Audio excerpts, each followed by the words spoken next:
It is hard to find a person around today who hasn't heard about Isaac Newton. In fact, his reputation is so engraved in the world of science that people often forget what he actually did. The name of Sir Isaac Newton often triggers images of apples falling from trees. Whether or not those stories are true, one thing about Sir Isaac Newton's career is certain. He was a genius who laid the groundwork for modern science. Isaac Newton was born on January 4, 1643 in Woolsthorpe Manor, England. As a young child, Newton couldn't seem to get his head out of a book. His twice-widowed mother sent Newton to grammar school, realizing threads of potential in her child. His years at school were chiefly spent developing mechanical skills, such as clockmaking and machine construction.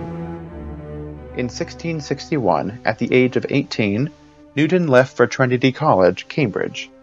During his years at university, Newton was influenced by the work of big-name astronomers and scientists such as Copernicus, Kepler, and Galileo. After much submersion in their works, and the works of Aristotle and Descartes, Newton was ready to begin his career as an inventor, mathematician, and scientist. Though Newton made numerous contributions to the world of science, three main contributions stand out: the laws of motion, the law of universal gravitation, and his contributions to optics.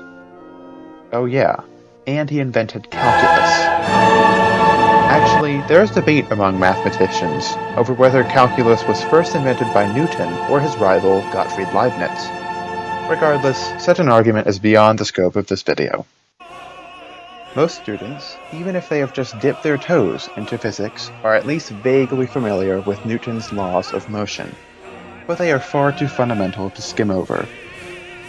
Newton's first law of motion explains how objects tend to stay their course of action, or lack thereof, unless acted on by another force. For instance, if you were to throw a baseball in pure space, no gravitational or particle influence, the ball would continue to move away from you indefinitely at the speed at which it left your hand. On the contrary, if the ball were to suddenly stop, it would remain at rest in the same position until something moved it. Newton's second law is more mathematical. In essence, it relates the force an object produces with the object's mass and its acceleration. Specifically, force equals the mass of the object multiplied by that object's acceleration. Referring to the aforementioned indefinitely moving interstellar baseball, if we knew the ball's mass and how fast it was speeding up, we could calculate exactly how much force it would exert if it were to somehow come into contact with another object. Newton's third and most popular law explains that every action has an equal and opposite reaction. For example, when a baseball player hits a baseball, the player's bat hits the ball with exactly the same amount of force that the ball hits the bat. This particular law requires little more explanation. In essence, Newton's three laws offered a simple way to categorize the entirety of spatial motion. The second of Newton's major contributions to the world of science is his law of universal gravitation, published in 1687. In general, this law explains that any two objects, whether they be planets, rocks, people, or atoms, are attracted to one another, literally.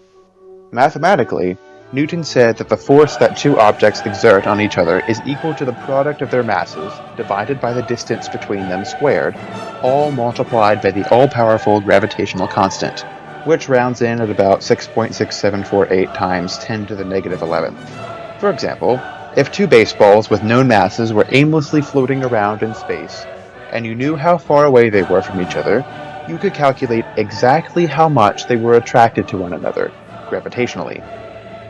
This idea revolutionized the field of astronomy and provided a very solid explanation for the previously mysterious force that made things fall. That is, until Einstein showed up. More on that a bit later. Another lesser known of Newton's scientific contributions is his research in the field of optics, the study of light. In his famous Experimentum Crucis, Newton shined sunlight through a glass prism.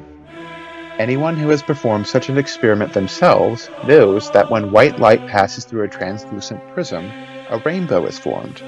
More specifically, the entire visible light spectrum.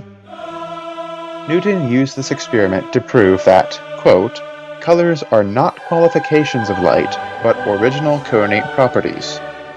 In other words, Newton proposed that light itself contains all visible colors. It is only when light reflects and refracts, as through a prism, that individual colors become visible. All in all, Newton's scientific contributions proved themselves to be extremely beneficial to the world of scientific research. There is a slight caveat to all of this, however. In the early 20th century, a super smart guy named Albert Einstein came along and, more or less, suggested that much of Newton's work is invalid. In fact, the one thing in common about the three of Newton's discoveries previously discussed is that modern scientists have proven them all to be wrong on some level. Scientists like Einstein and Schrödinger suggested that Newton's three laws of motion, his law of universal gravitation, and his studies in optics are only juvenile generalizations of realities that are far more complicated. See the entirety of quantum mechanics. So, why do we remember Newton if so much of his work is too simple-minded for modern scientific study? Well, the truth is, Newton's work paved the way for modern scientific study. Scientists like Einstein and Schrödinger could not have reached the conclusions they did without the underlying groundwork that Newton put in place. Isaac Newton's discoveries are premises in the larger argument for scientific discovery, supporting a conclusion that scientists are still searching for. That is why he is so important.